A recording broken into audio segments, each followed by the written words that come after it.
Hello, everyone. Welcome to our 6-part leadership series. So excited to see all of you coming on board. We're live casting to several channels today, so I'm going to try and keep up with the crowd. Don't mind me. We have, if you haven't joined us before, we've been doing a 6-part leadership series. And today we are tackling communication for conflict resolution. If you haven't met us yet, my name's Trisha Stetzel. I am half of the Team Stetzel team, and our core competency, if you will, is leadership development, and that's the space that we love to play in. And my partner in crime, Dennis Stetzel, would you like to introduce yourself? Hey, I'm Dennis Stetzel, and I am the better-looking half of the two. I like to say that every time we join. I don't know if that joke's funny anymore. I'm just saying. I don't know. Okay, so Dennis, you want to kick us off? Sure. So this one is fondly entitled "Trust in Action: Communication for Conflict Resolution." I think if anyone's been part of a team, managed a team, witnessed a team, and in any kind of team setting, conflict always comes up. And it's inevitable. Some of it's good, so it's not so good, but ultimately resolving it's what you have to do to move forward, and it's what high-performing teams and high-performing leaders master over time. So we'll start with everything of value is built on trust, and that's something that David Horsager tells us all the time, and it's part of the work, foundational work that we do. But as we've said, building trust in a high-performing team or high-performing organization, it starts at the top. We covered that in the last session, so we won't repeat it here. But what we'll do is we'll expand on that discussion, and it comes to or leads to the topic of communication and resolving conflict, which also, not coincidentally, starts at the top. It starts with leadership. Our communication as leaders cascades, and it's emulated by our teams. The level of trust and the level of alignment and the forms of communication and the ways we communicate, the way we listen to each other, the way we see each other, we see that in our teams. It's a direct reflection of the level of trust, the level of alignment, and the communication style that we display as leaders. So if you want to see trust in action, look in the mirror. Just look in the mirror. If you want to see clear, if you want to see how clear, how committed, how aligned, how consistent you are with your team, look at your team and look at their behaviors. If you like what you see, then great. If you don't, well, that's on you. They're emulating you. They're emulating you as the leader.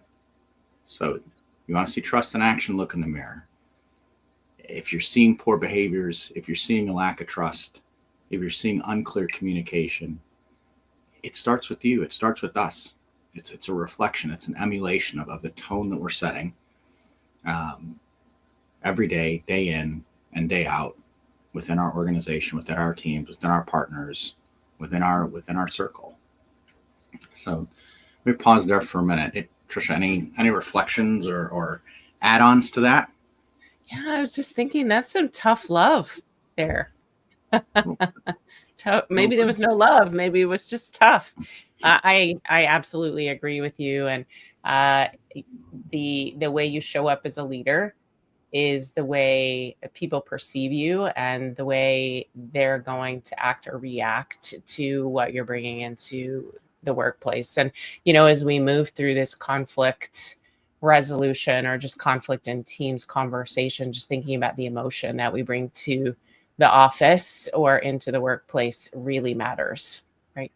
Yeah. And we tend to, as human beings and in the ways we work, we often gravitate toward the negative. So notice how, I say if you want to see a reflection of trust, look in the mirror. If you want to see how well you're, how clear, how consistent, how committed you are, how aligned you are. Look at your teams and their behavior, and we tend to gravitate toward, the negative. Gosh, if we're unclear, if the team is not committed, if the team's not consistent, if moving in all different directions, if there's conflict, that's kind of what we gravitate toward. But it works in the positive. It works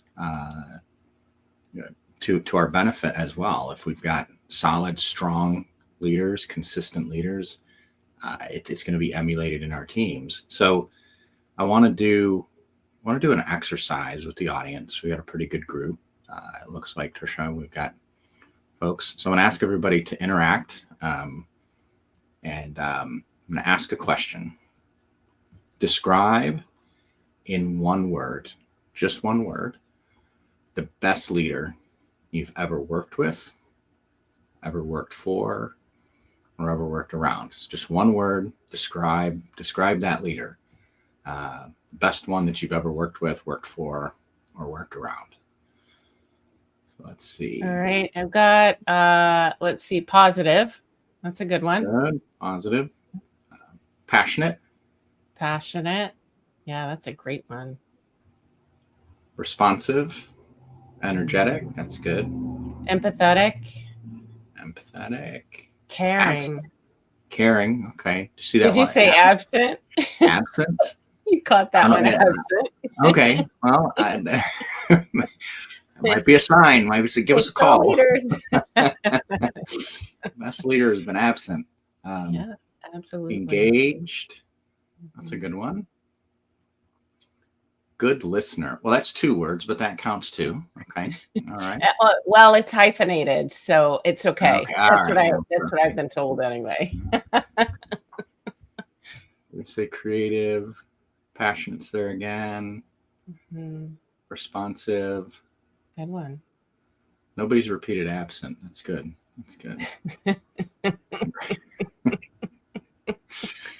I'm gonna remember that for a while. Okay. All right. So we're seeing some repeats in here. All right. So what's one thing, just taking a look at all of these, what do you notice about them? Well, like what they have in common?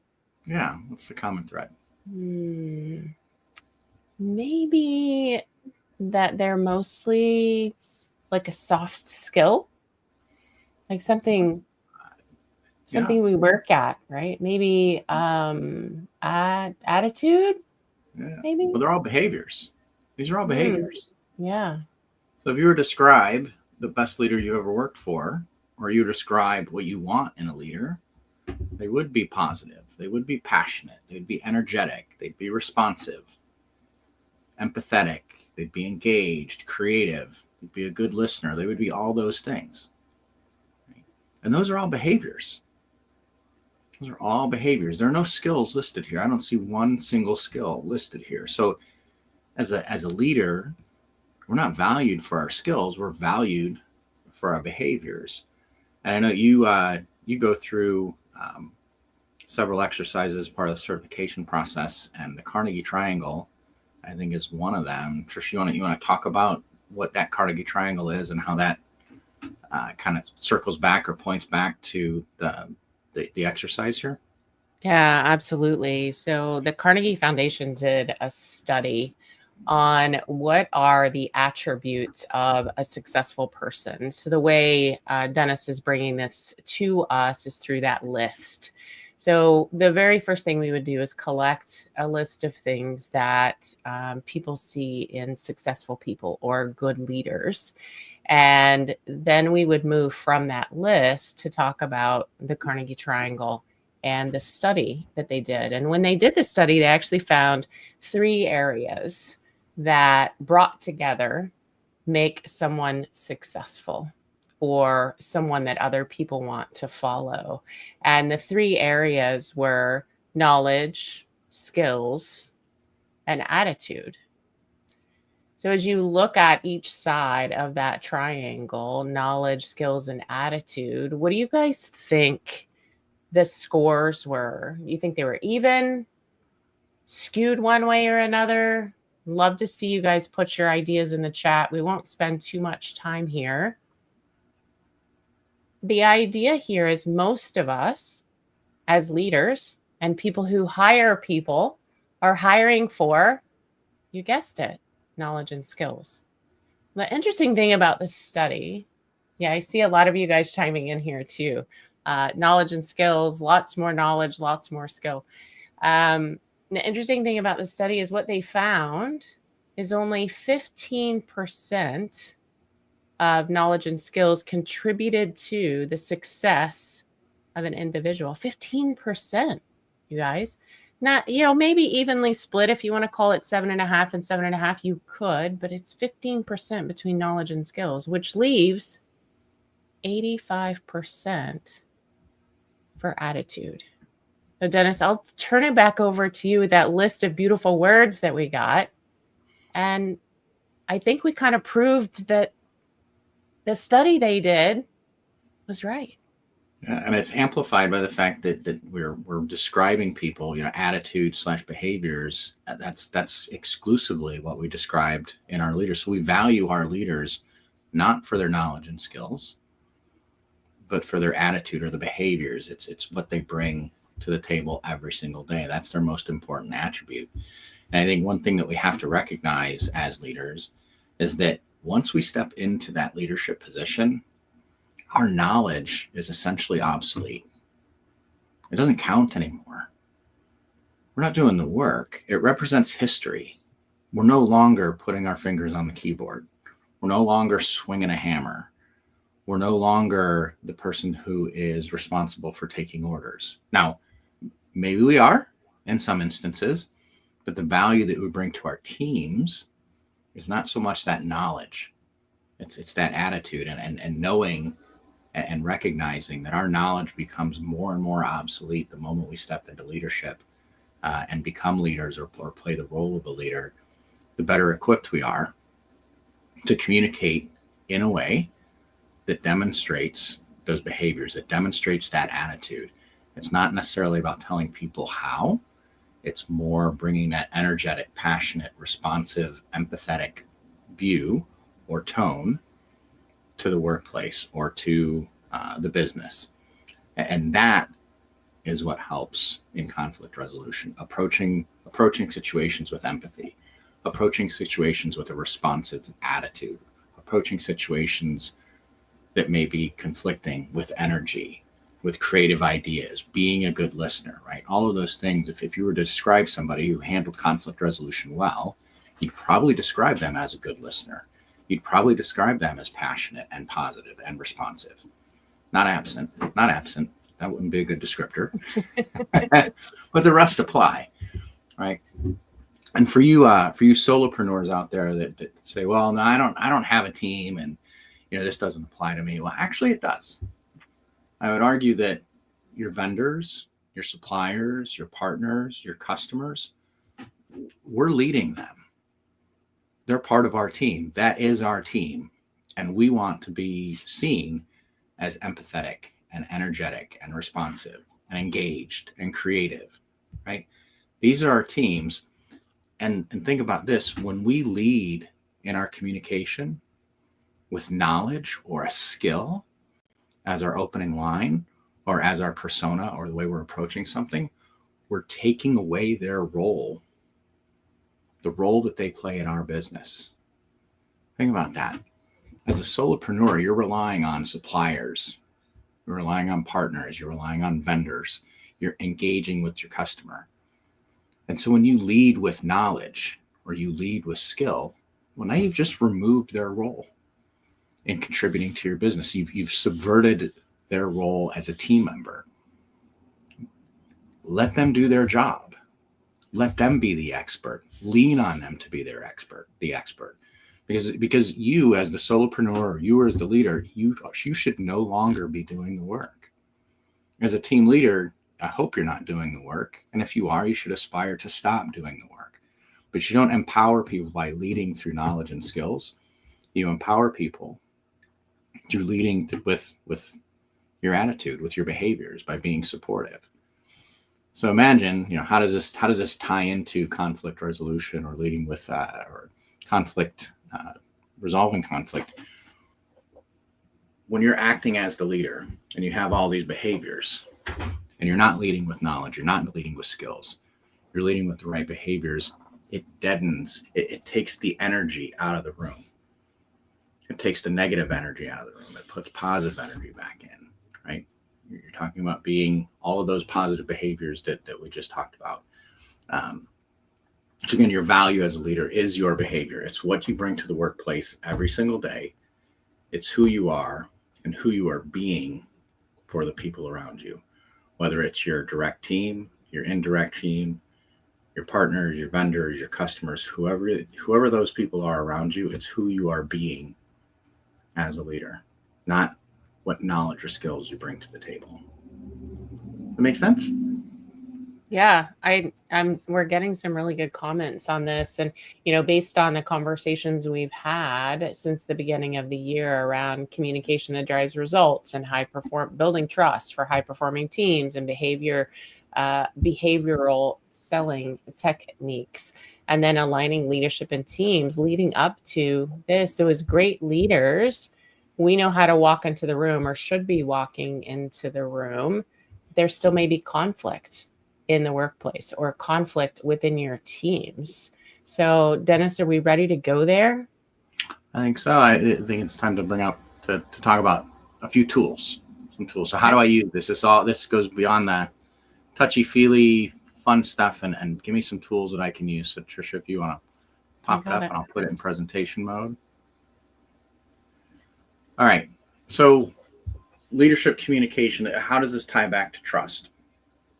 Well, if there's conflict in the workplace, clearly there's a lack of trust. And so just a couple quick things, just a quick list of, like a checklist, if you will, to walk through when we're talking about conflict resolution, or beyond, are these 4 things.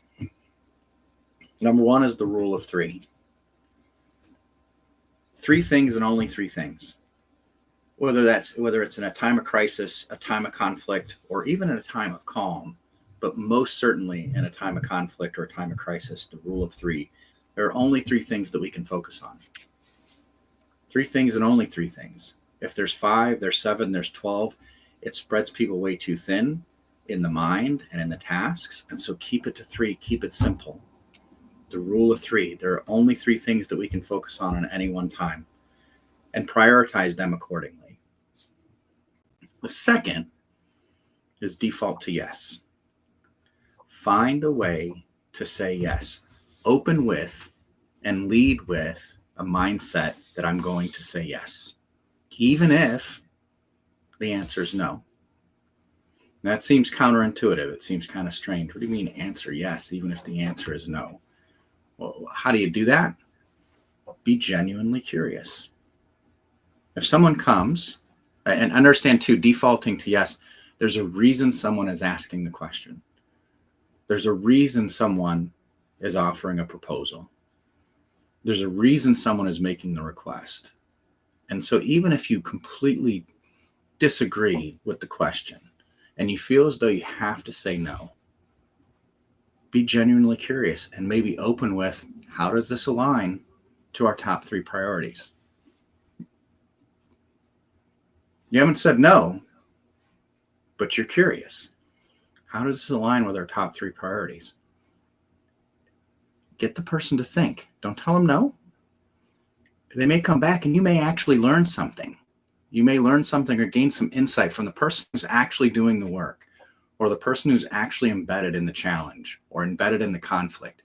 You might learn how they're drawing a translation or associating it with one of the top 3 priorities. If they can't associate it, then they may self-select and walk away and say, you know what? You're right. It's not part of our top 3. Thank you for the reminder. Continue to probe.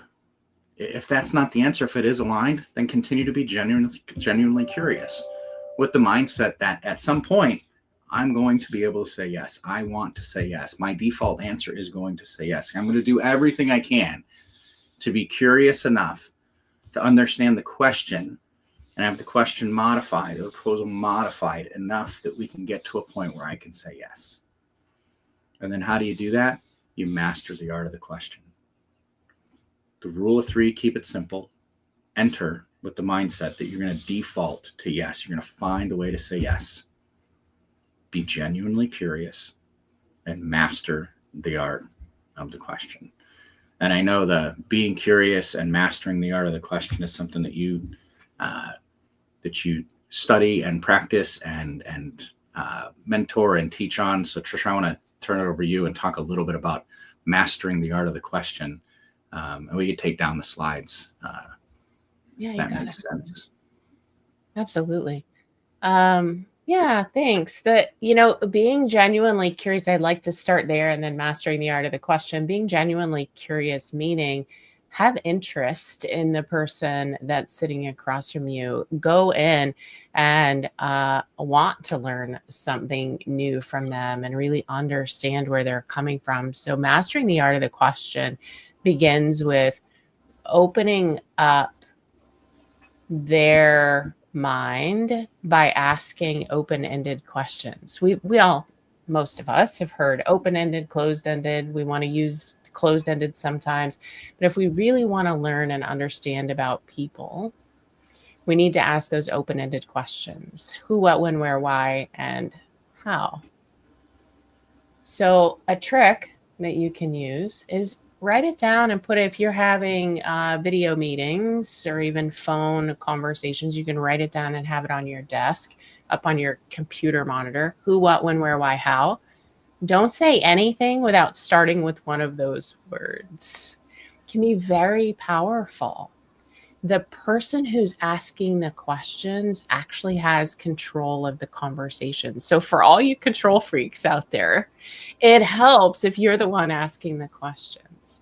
If you're having an in-person meeting, you have an agenda, just simply write who, what, when, where, why, how down the side of your page. So you glance down at it and you use one of those words to open your next sentence question to the person. So that's my tip for that. Very cool. Yeah. Thank you. And it is, sometimes it's hard for us to ask those open-ended questions, especially when we think that we know the answer. We get frustrated when people come to us and they don't give the right answer, but recognize, again, as leaders, we're not the ones who are supposed to have the answers. Mm-hmm. We're the ones who are supposed to ask the questions. And if we develop our teams, we develop our partners, we develop the people around us and equip them with the tools that they need to do things on their own without us, then we are a more powerful force as a leader. And our organization, whether it's in the form of direct reports, extended teams, partners, vendors, that team around us is much, much stronger, and it makes us stronger as an organization. It makes us much stronger as a business. It makes us much stronger as human beings. So following that cycle, the rule of 3, keeping things simple, defaulting to yes. A question is asked for a reason, find a way to say yes, even if you think the answer is no. Being genuinely curious, figure out why the question is being asked or why the proposal is being made.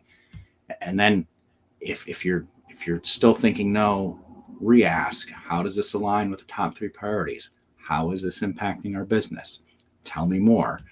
Lead that person, lead that group, lead the organization to discover the answer that's best suited for the situation.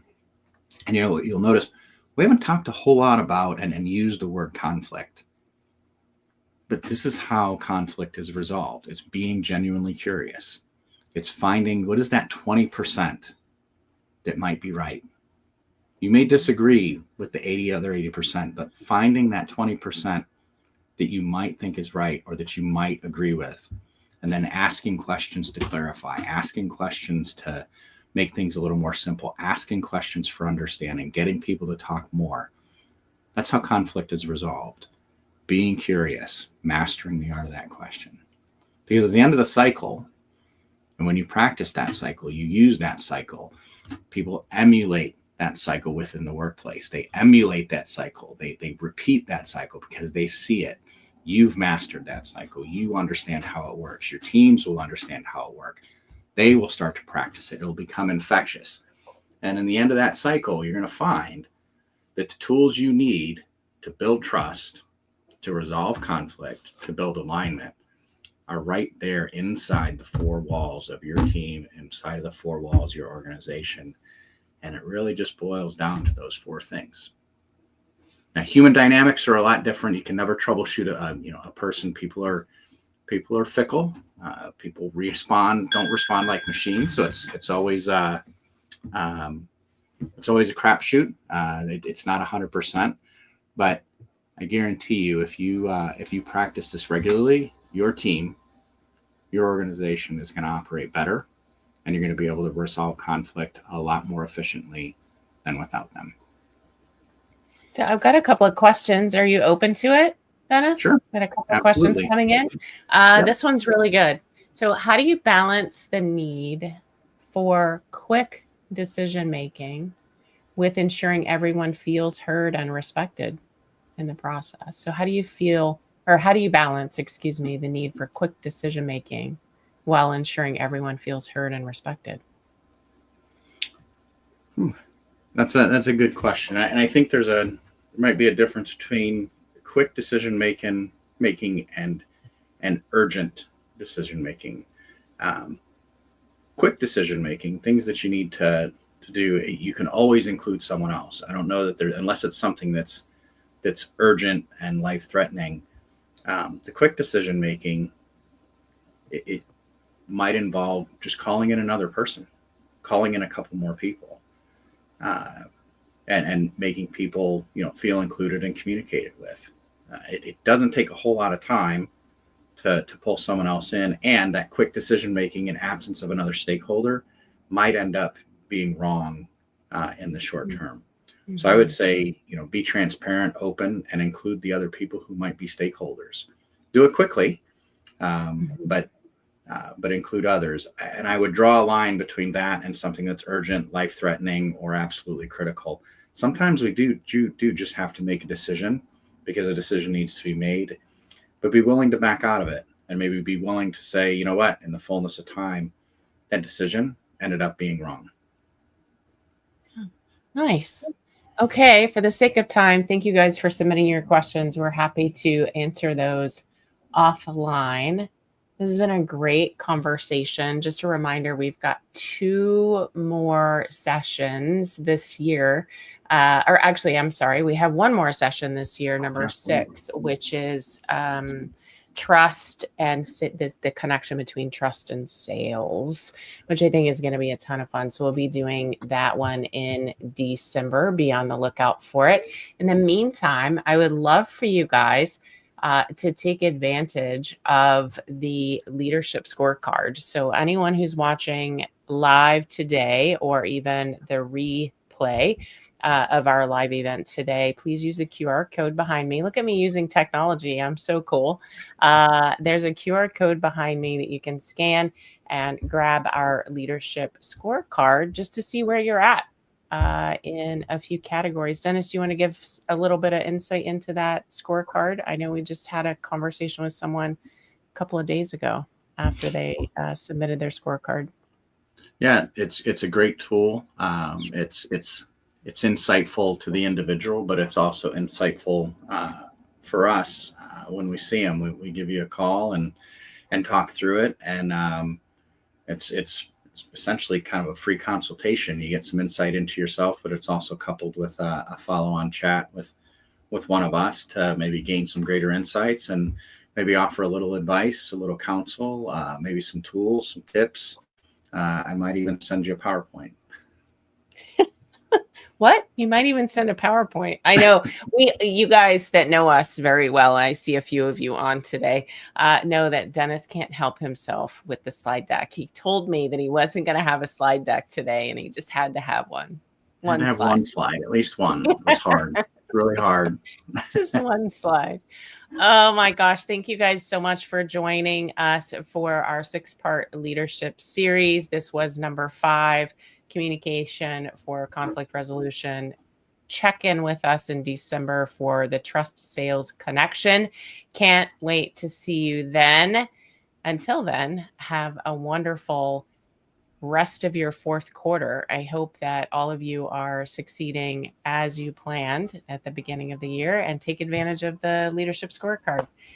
All right. Take care, everyone. Bye. Thanks, everyone.